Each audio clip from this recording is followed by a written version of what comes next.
What does this episode show? The self-proclaimed deal maker has failed again. Since taking office, Donald Trump has had a torrid time with deals. Be it North Korea, Iran or China, Donald Trump has had a lot to say but precious little to show. In Afghanistan, the US put all its eggs in one basket and reaped the rewards for it. That basket is called Pakistan. I have plans on Afghanistan that if I wanted to win that war, Afghanistan would be wiped off the face of the earth. It would be gone. It would be over in literally in 10 days. And I don't want to do that. I don't want to go that route. So we're working with Pakistan and others to extricate ourselves, nor do we want to be policemen, because basically we're policemen right now. And we're not supposed to be policemen. We've been there for 19 years in Afghanistan. Trump has learned a lesson that several other US presidents before him have learned. Do not trust Pakistan in a peace process. As I said, it's an old mistake that the US refuses to learn from. Pakistan has used this policy of bait and bleed to extract benefits from the US. I will tell you two stories tonight to establish this point. Story number one. 3 decades ago, after the defeat of the Soviet army in Afghanistan, both the Soviet Union and the US troops were withdrawn.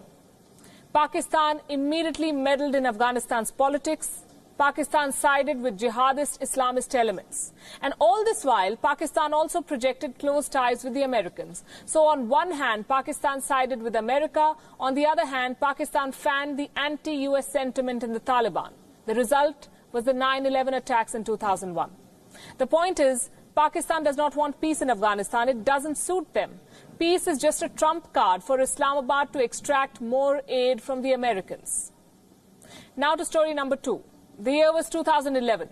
The US intelligence tracked Al-Qaeda chief Osama bin Laden to a comfortable villa in Abbottabad in Pakistan. And this is the interesting bit. This complex was close to a Pakistan military base.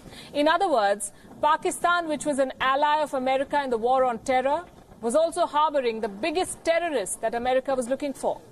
Such are Pakistan's peace credentials, and yet the US continues to trust Islamabad with peace talks. It keeps happening. 1989, 2001, 2011, and now 2019, Pakistan has played the Americans again.